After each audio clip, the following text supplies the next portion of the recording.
The stars had always seemed peaceful to humanity. For 300 years, humans had reached beyond Earth, building colonies on distant worlds. They had searched for other intelligent life among the endless darkness of space. Some said they would never find anyone else.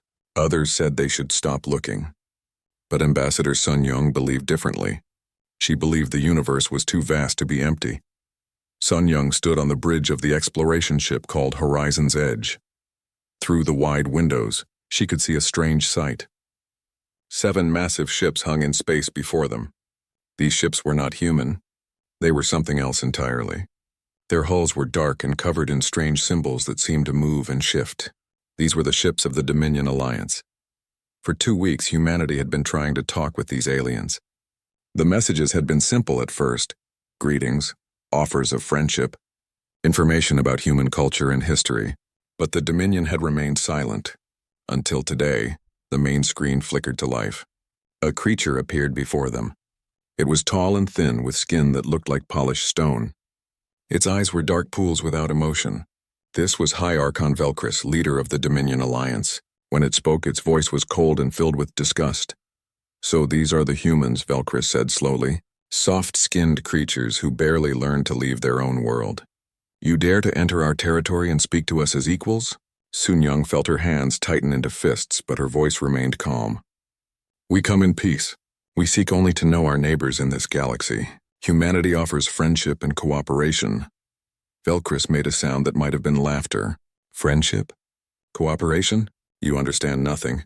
The Dominion has ruled these stars for 10,000 years. We have crushed empires that were ancient when your species was still climbing trees. You are insects. Less than insects. We are not your enemies," Sun Young replied firmly.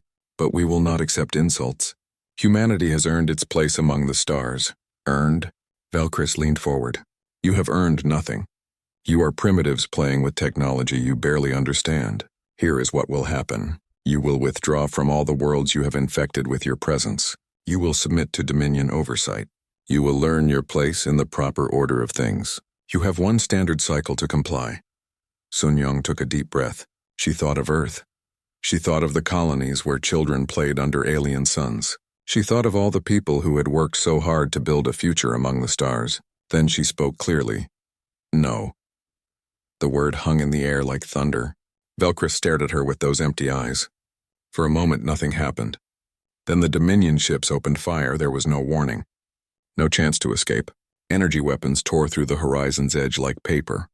The bridge exploded in fire and light. Sun Young's last thought was of home. Then there was nothing. The destruction took less than a minute. When it was over, there was only debris floating in space. 147 humans had died. The Dominion fleet turned away without looking back. On the moon called Luna, which orbited Earth, Admiral Tae Hyun watched the recording. His face showed no emotion as he saw the Horizon's Edge die again and again. The video had been transmitted automatically before the ship's destruction. Now every human in the solar system had seen it. Tae Hyun was 58 years old. His hair was gray, and his hands were marked with old scars from his youth. He had spent 40 years in the military. He had seen war before, back when humans still fought each other. He knew what violence looked like. He knew what it cost. And he knew that sometimes it was necessary. Around him, the command center buzzed with activity. Officers shouted reports. Screens showed fleet positions. Messages poured in from every colony, every station, every ship. Everyone wanted to know what would happen next. "Everyone wanted revenge, Admiral," said his second-in-command. "The Council is demanding a response." "What are your orders?" Tae Hyun turned away from the screen. His eyes were hard and cold. "Activate Protocol Sentinel. Recall all deep space fleets to defensive positions. Contact every colony and tell them to prepare their militias, and send a message to Captain Minji. Tell her to cut her leave short. We need the Indomitable ready for combat. Sir, are we going to war?" Tae Hyun looked at the young officer. "We did not choose this. The Dominion chose for us when they murdered our people. Now we will show them what humanity is truly capable of. They think we are primitives. They think we are weak. They have forgotten something important." "What is that, sir?" "That sometimes the most dangerous fighter is the one who has been through hell and survived. Humanity has fought wars for thousands of years. We have killed each other with everything from stones to atomic fire. We have destroyed cities and rebuilt them. We have nearly ended ourselves more than once. The Dominion has spent 10,000 years conquering the weak. They have never fought someone like us. Captain Minji was at her family home on Earth when the news arrived. She was sitting in the garden with her daughter, enjoying the sunshine and the smell of flowers. These moments were rare. Space service meant long months away from home. She treasured every second. Then her communicator buzzed. She read the message once, twice, her face went pale. Her hands started to shake. Not from fear. From rage. "Mommy, what's wrong?" her daughter asked. Minji pulled her daughter close and held her tight. "Nothing, sweetheart. Mommy has to go to work now. Earlier than planned. Will you be gone long?" Minji thought about the horizon's edge. She thought about Ambassador Sun Yung, who she had met once at a ceremony. She thought about the 147 people who had gone into space seeking peace and found only murder. "I don't know," she said quietly, "but when I come back, the galaxy will be a safer place. I promise you that." In the military academy on Mars, Ensign Daehan watched the broadcast with his fellow graduates. They were supposed to be celebrating. They had finished their training. They were ready to serve. Tomorrow they would receive their assignments. Daehan was 23 years old. He had joined the service because he wanted to explore. He wanted to see new worlds and meet new species. He had imagined first contact as something wonderful, a moment of hope for all humanity.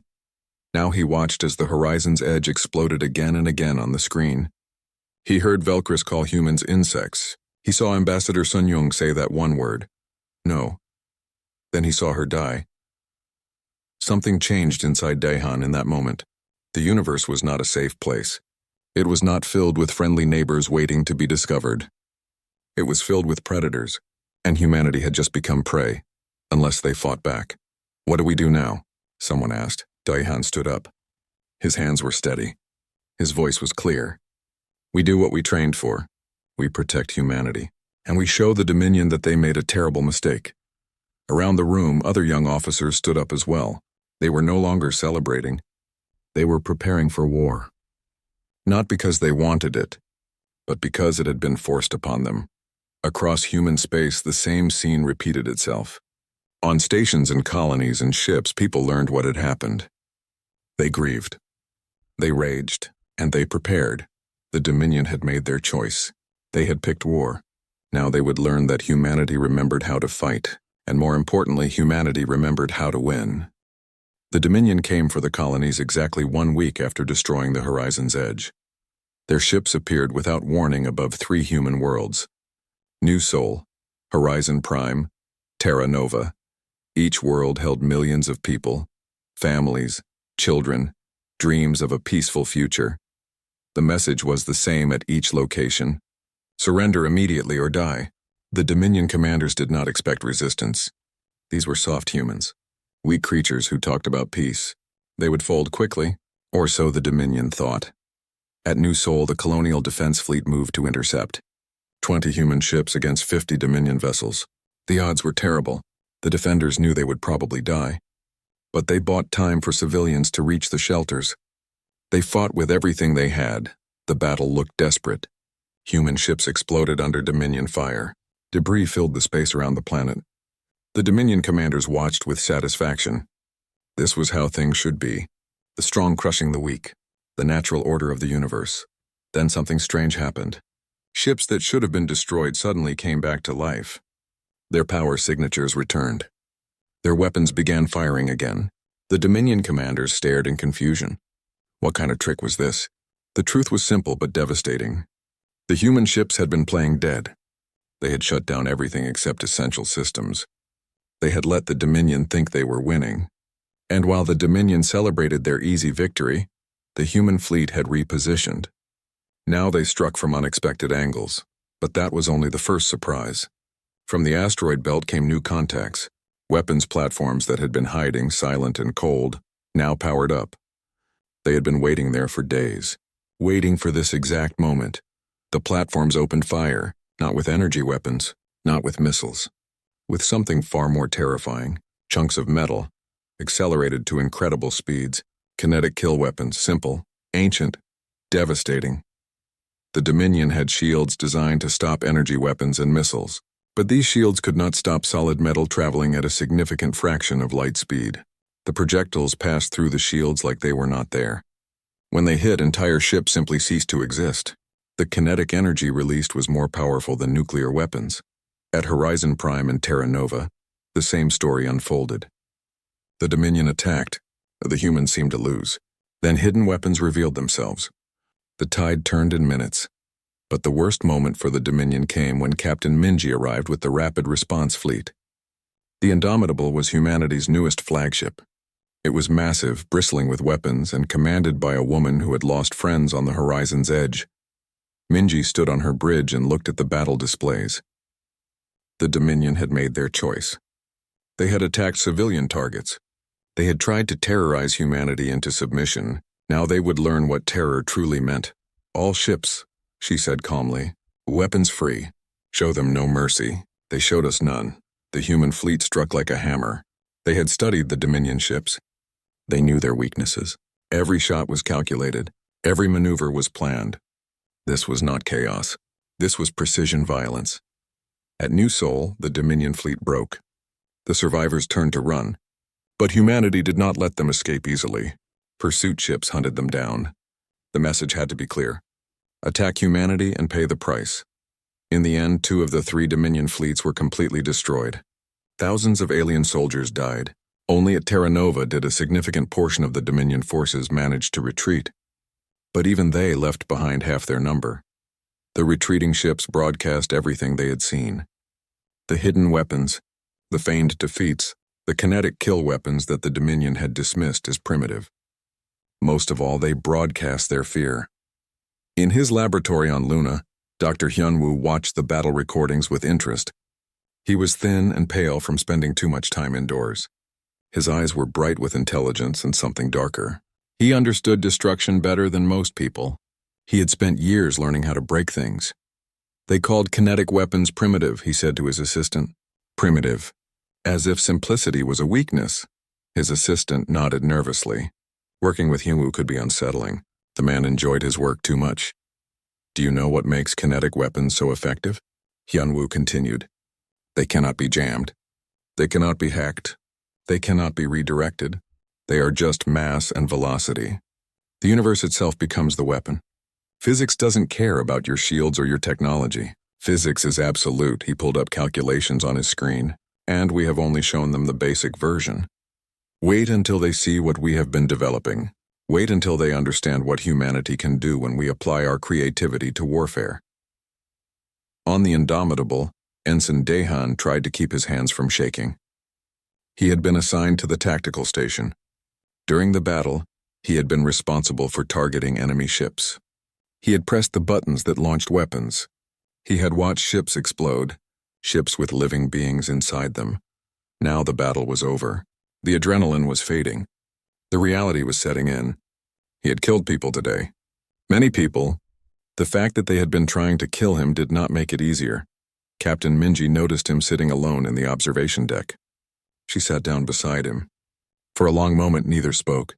They just watched the stars. First time? She asked finally. Yes, ma'am. It never gets easy, Minji said quietly. Taking a life, even when necessary. If it ever does become easy, that's when you should worry. That's when you lose your humanity. How do you handle it? Minji looked at him. I remember why I fight. I remember the horizon's edge. I remember that if we don't stop the Dominion, they will kill millions of our people. Every life I take in battle is weighed against the lives I save. It's not perfect. War never is, but it's necessary. Daehan nodded slowly. He understood, but understanding did not make the weight any lighter. High Archon Velcris watched the reports with growing rage. How was this possible? The humans were primitives. They had barely left their home system. Yet they had destroyed 2 fleets and damaged a 3rd. They had used tactics the Dominion had not anticipated. They had weapons the Dominion had dismissed. Explain this, he demanded of his military advisors. The advisors looked uncomfortable. The humans appear to have prepared for this conflict. They had hidden weapons. They used deception. I know what they did, Velcris shouted.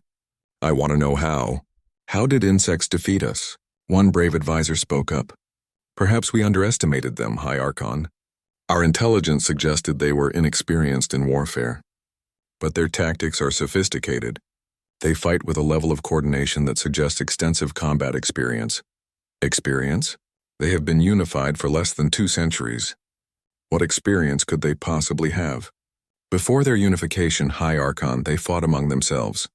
For thousands of years, their entire history is one of conflict. They have refined warfare to an art form. Every tactic we have seen, they learned by using it against each other. Velcris stared at the advisor. The idea was unthinkable. A species that spent millennia killing itself and survived? What kind of creatures were these humans? Mobilize the full might of the Dominion, he ordered. I want every available fleet prepared for combat. We will crush these humans. We will make an example of them that will last for 10,000 more years. But as the advisors left to carry out his orders, Velcris felt something he had not experienced in centuries. Uncertainty. The humans had surprised them once. Could they do it again? Across the galaxy, the news spread quickly. Humanity had won their first major engagement.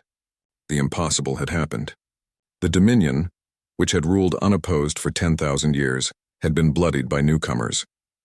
And in his command center on Luna, Admiral Taehyun allowed himself a small smile. The first lesson had been delivered. The Dominion had learned that humanity could fight. Now came the harder lessons. Now humanity would teach them what true warfare meant. Admiral Taehyun stood before the holographic display in his command center. 12 Dominion systems glowed red on the map. Each one was a military target. Each one would be hit simultaneously. This was Operation Lesson, and it would change everything. The Dominion believes in overwhelming force, Taehyun explained to his senior officers. They think strength is about how big your fleet is or how powerful your weapons are. They are wrong. True strength comes from knowing your enemy better than they know themselves. He touched the display and images appeared. Dominion ships, station layouts, communication protocols, supply routes, everything. For 6 months we have been studying them. Every captured database, every intercepted transmission, every salvaged computer core. We know how they think. We know how they fight. And now we will use that knowledge to dismantle their military piece by piece. Commander Jiwon worked in the shadows where wars were often won before the first shot was fired. She was a specialist in intelligence and psychological operations. Her job was to make the enemy defeat themselves. And she was very good at her job. Her team had infiltrated the Dominion's communication network weeks ago. Now they controlled what the Dominion saw and heard. False reports of human fleet movements, fake casualty numbers, manufactured evidence of betrayal between Dominion allies. The human fleet has been spotted near Sector 7, she typed, inserting the false report into Dominion channels. In reality, no human fleet was anywhere near Sector 7. But the Dominion would send ships there anyway. Ships that would be in the wrong place at the wrong time. Her finest work came when she intercepted communications between 2 Dominion fleets. With careful editing, she made it appear that Fleet Commander Zax was planning to betray Fleet Commander Noth. Neither was actually a traitor, but now they would not trust each other. They would hesitate. They would second-guess orders. In warfare, Jiwon knew, hesitation could be more deadly than any weapon. The attack on Karis Prime was the centerpiece of Operation Lesson. Karis Prime was a fortress world, protected by massive shields and hundreds of defense platforms. The Dominion believed it was unbreakable. They said it could hold out for a year against any siege. Captain Minji looked at the planet on her tactical display. She had 3 days to prove the Dominion wrong. "Ma'am, the defenses are formidable," Lieutenant Daehan reported. He had been promoted after his performance in the previous battle. "We count 463 weapons platforms. The planetary shields could withstand sustained bombardment for weeks. Then we won't bombard them," Minji said. "We will make them bombard themselves." The plan was complex but brilliant. Dr. Hyunwoo had developed a virus that could infiltrate the Dominion's weapons systems. Once inside, it would make their targeting systems malfunction. Just slightly. Just enough. The attack began at midnight station time. Human ships jumped into the system and immediately began evasive maneuvers. The defense platforms opened fire. Thousands of shots streaked through space. But the virus was already working.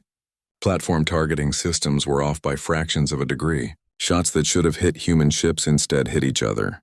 The Dominion's perfect defense network began tearing itself apart. Within an hour, half the platforms were destroyed. Not by human weapons, but by friendly fire. The Dominion defenders frantically tried to shut down their automated systems, but by then, it was too late. The human fleet was among them. Dehan led a boarding team to one of the orbital stations. His hands were steady now. He had learned to live with the weight of combat. His squad moved through the station corridors with precision. They had trained for this. Every movement was practiced. Every action was deliberate. The Dominion soldiers fought bravely, but they were not prepared for human tactics. Humanity had spent centuries developing close-quarters combat techniques. Room clearing, urban warfare, fighting in tight spaces. The Dominion troops used to ship-to-ship battles were out of their element. Dehan's squad took the station in 45 minutes with only minor injuries. Across the system, other teams reported similar successes. The fortress world was falling faster than anyone had predicted. On the surface of Karis Prime, the Dominion garrison prepared for a ground assault that never came. Human forces did not waste lives on unnecessary battles. Instead, they simply cut off the planet. No supplies in, no communications out. The garrison could either surrender or starve. Most chose surrender. The battle for Karis Prime took 3 days, not 3 months. Across the other 11 target systems, similar stories unfolded. Human forces struck with precision and overwhelming tactical superiority, not because they had more ships or bigger weapons, but because they had better information and better strategy. Admiral Tae-hyun watched the reports come in. Every objective achieved. Casualties were lower than projected. The Dominion was reeling. Now was the time to deliver the message. He recorded a broadcast on all Dominion frequencies. His face appeared on screens across their empire. His voice was calm and cold. High Archon Velcris, leaders of the Dominion Alliance, you have ruled this galaxy for 10,000 years. You have crushed countless species beneath your heel. You have grown arrogant in your power. You believed yourself unbeatable. He paused, letting the words sink in. But you have never faced an enemy like humanity. You fight wars of conquest against the weak. We learned warfare through necessity. We perfected it through centuries of conflict among ourselves. We know every trick, every tactic, every strategy, not because we read about them, but because we survived them.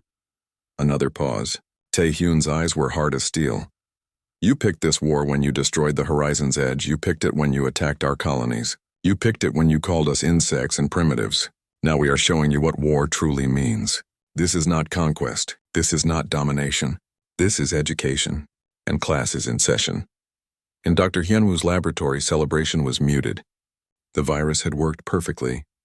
His team had achieved something remarkable. But Hyunwoo himself seemed thoughtful rather than happy.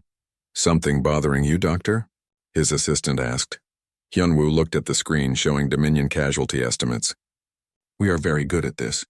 Too good, perhaps. I spent my life learning to build and create. Now I use that knowledge to destroy. It is necessary, I know. But necessary does not mean good. Would you rather the Dominion win? Of course not. But when this war ends, I hope humanity remembers how to build again. I hope we remember that our greatest achievements were not weapons, but art and science and exploration. This is who we are in wartime, but it is not who we should be in peace. Commander Jiwon sat in her dark office reviewing intelligence reports. The Dominion was fracturing. Some member species were questioning why they followed Velcris into this war. Others were secretly negotiating with human representatives. The alliance was breaking. This was the true victory. Not destroying ships, but destroying the will to fight. Not killing enemies, but convincing them they had already lost. She composed another message, this one to the leaders of the smaller Dominion species. It offered peace. It offered cooperation. It offered an alternative to following Velcris into oblivion. Some would accept.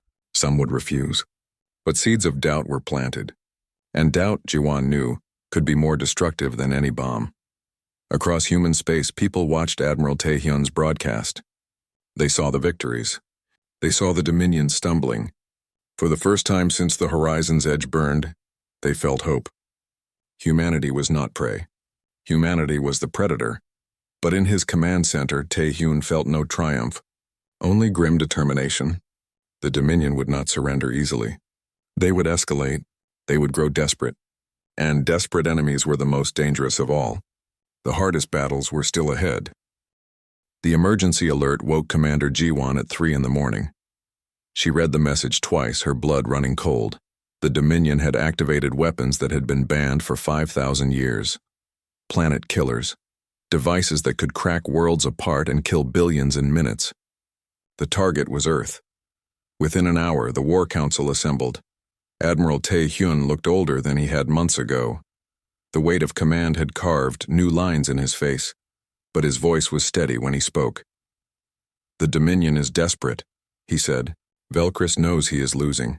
Now he wants to hurt us so badly that we will accept any peace terms. He wants us to know that even in defeat, he can destroy everything we love." "How long do we have?" Captain Minji asked. 2 weeks, maybe less. "The planet killers are moving into position now. We could fortify Earth, every ship we have protecting our home." Taehyun shook his head. "That is what Velcris expects. He wants us concentrated in one place so his main fleet can trap us. No, we need a different approach." He brought up a map of Dominion space. At the center glowed a single system, the Dominion homeworlds. "We strike at the head. We end this war by taking out their leadership and infrastructure. At the same time, Commander, Jiwan will offer peace to the Dominion's member species. We show them they have a choice. Follow Velcris into destruction or join us in building something better." "That is a massive gamble," someone said. "War is always a gamble," Taehyun replied. "But this is our best chance. Dr. Hyunwoo, can you disable the planet killers remotely?" Hyunwoo looked pale but determined. "I have been studying the schematics we captured. It is possible. But I will need time and computing power. If I fail, billions die." "Then don't fail," Taehyun said quietly. "Humanity is counting on you." The largest space battle in human history began at dawn on the third day. Every available human warship jumped into the Dominion core systems. Hundreds of vessels against thousands. The odds were terrible, but humanity had proven that numbers alone did not win wars. Captain Minji stood on the bridge of the Indomitable and watched the Dominion fleet move to intercept. In the center of their formation was a ship larger than any she had ever seen. The Eternal Throne. Velcris's command vessel. That was their target. "All ships, this is Minji. Today we end this war. Whatever happens, know that you fought with honor. You protected humanity when it needed you most. Now let's show them what we are made of." The human fleet split into 3 groups, each taking a different approach vector. The Dominion tried to adapt, but their formations were rigid. Human ships darted between them like sharks, striking and retreating, never staying in one place long enough to be caught. New weapons appeared on the battlefield. Directed energy weapons that could slice through ship hulls, quantum-entangled communication that could not be jammed, automated drone fighters that learned and adapted in real time. Everything humanity had developed, they deployed now. But the Dominion had numbers. For every ship humanity destroyed, 2 more took its place. The battle was brutal and desperate. Ships exploded. People died. The space between the fleets became a graveyard. In his laboratory, Dr. Hyunwoo worked with hands that would not stop shaking. His team had located the planet killer weapons. They had found a way into their control systems. Now came the hard part, shutting them down without triggering their failsafes. "Doctor, we have a problem," his assistant said. "The weapons have triple redundancy. If we disable one system, the others take over automatically. Then we disable all 3 simultaneously. That requires perfect timing. If we are off by even a microsecond—" "I know," Hyunwoo said. His voice was steady despite his shaking hands. "But perfect timing is what computers do best. Trust the code, trust the math, and pray to whatever you believe in." He initiated the sequence. Lines of code scrolled across his screen faster than he could read. The computer was thinking, calculating, preparing to execute commands across millions of kilometers of space with perfect synchronization. The timer counted down. 3, 2, 1. Execute. For 5 seconds, nothing happened. Then reports started coming in. Planet Killer 1, offline. Planet Killer 2, offline. Planet Killer 3, offline. All weapons neutralized. Hyunwoo let out a breath he did not know he had been holding. His assistant cheered. Around the lab, people hugged and cried with relief. Earth was safe. In the battle, Captain Minji saw her opening. The Dominion fleet was focused on the larger human formations. The path to the Eternal Throne was almost clear. Almost. All power to forward shields, she ordered. We are going through. Ma'am, we will take massive damage, Lieutenant Daehan warned. I know, but we end this today. All hands, brace for impact. The Indomitable accelerated. Dominion ships fired everything they had. The shields held for 10 seconds, 15, 20. Then they collapsed. Energy weapons tore into the hull. Explosions rippled through the ship. Daehan's console sparked and died. Around the bridge, people screamed, but they kept going. The Indomitable slammed into the Eternal Throne's defensive screen and punched through. The two massive ships collided with tremendous force. Metal screamed, hull plates buckled. But they were inside the enemy's defenses now. Boarding teams, go, Minji shouted. Daehan grabbed his weapon and ran. His team followed him through the breach in the hull, into the heart of the Eternal Throne. Dominion soldiers met them in the corridors. The fighting was close and brutal, hand to hand. No room for hesitation. Daehan had come a long way from the idealistic ensign who graduated months ago. Now he moved with confidence and skill. He had learned hard lessons in this war. He had become what humanity needed him to be. A warrior. They fought their way to the command center. Captain Minji joined them, her uniform torn and bloody, but her eyes fierce. Together they breached the final door. High Archon Velcris stood in the center of the room, surrounded by his guards. He stared at the humans with something between rage and disbelief. How? He demanded. How did primitives defeat us? Admiral Taehyun's voice came over the comm system. He had been listening the whole time. Because we never forgot what it costs to survive. Taehyun said quietly, You forgot the price of war. You thought yourself invincible. But no one is invincible. Everyone can be defeated. You taught us that when you destroyed the horizon's edge. We simply learned the lesson better than you expected. Velcris looked around at his ruined command center. At the human soldiers who had fought their way through his best defenses. At the defeat he could no longer deny. Slowly, he raised his hands in surrender. Throughout the Dominion fleet, the word spread. Their leader had been captured. The war was over. Some ships kept fighting, but most stood down. The resistance crumbled. After 10,000 years of dominance, the Dominion alliance had fallen. On the bridge of the battered Indomitable, Minji allowed herself to sit down. Around her, the crew cheered and cried. They had won. Humanity had won. But as Minji looked at the casualty reports scrolling across her screen, she felt no joy. Only relief that it was finally over, and a hope that they would never have to fight like this again. 3 months had passed since the end of the war.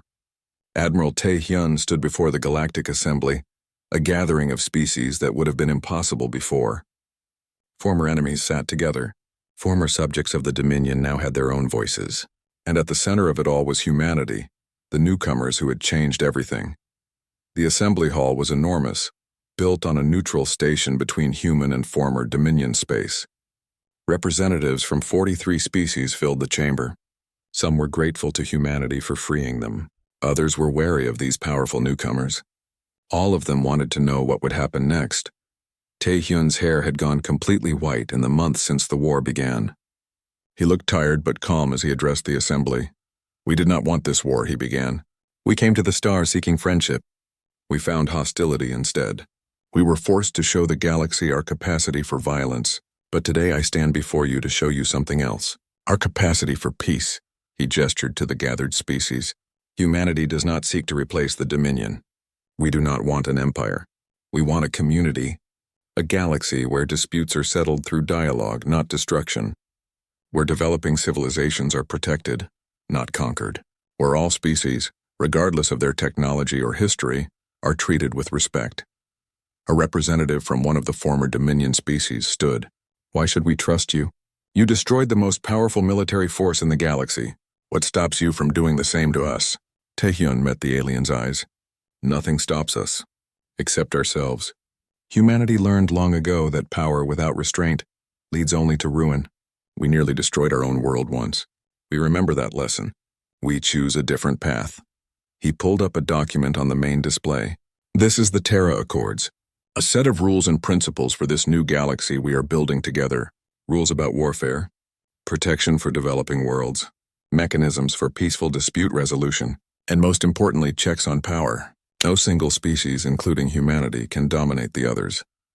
The debate lasted for hours, but in the end, the Galactic Assembly voted to accept the Terra Accords. Not unanimously. Some species chose to remain independent, but enough agreed to create something new, something hopeful. High Archon Velcris stood in a courtroom facing judgment for his war crimes. He was old and broken now, the arrogance stripped away. The trial had lasted weeks. Evidence of atrocities committed by Dominion forces, testimonies from survivors, records of genocide and oppression. The judges deliberated. When they returned, their verdict was clear. Guilty on all counts. The sentence was death. But then Admiral Taehyun spoke. He had the right as the representative of the victorious side. I ask the court to reconsider the sentence. Not because Velcris does not deserve punishment. He does. But because we fought this war to preserve life, not to become executioners. Let him live in exile, knowing that his arrogance cost his people everything. Let him serve as a reminder of what happens when power is abused. The court agreed. Velcris would spend the rest of his life on a remote world, watched but not imprisoned. A living monument to the Dominion's fall. As guards led Velcris away, he stopped and looked at Taehyun. I still do not understand, he said quietly. How did you defeat us? Taehyun studied the former High Archon. You saw only what you wanted to see. You saw primitives and assumed weakness. You forgot that sometimes the most dangerous opponent is the one who has been through hell and learned from it. Humanity spent thousands of years fighting itself. We learned every lesson the hard way. When you attacked us, you were not facing inexperienced newcomers. You were facing the graduates of the cruelest school in the galaxy. Our own history. Captain Minji, now Admiral Minji, stood on the bridge of her new flagship. The Indomitable had been too damaged to repair. This new ship was called the Peacekeeper. It was the first vessel in the Galactic Peacekeeping Fleet, a force composed of ships and crews from multiple species. Her mission had changed. No longer would she wage war. Instead, she would prevent wars from starting. Her fleet would patrol disputed territories, mediate conflicts, and protect vulnerable worlds. It was harder work in many ways than combat. Fighting was simple. Building peace was complex. Lieutenant Dehan, now Commander Dehan, served as her second in command. He had earned the rank through courage and skill, but the war had changed him. He was no longer the idealistic young graduate. He understood now that the universe was dangerous, but he also understood that it could be made safer. Admiral, we are receiving a distress call, Dehan reported. A colony ship is under attack by pirates. Set course immediately, Minji ordered. Let's show these pirates that the galaxy has new rules.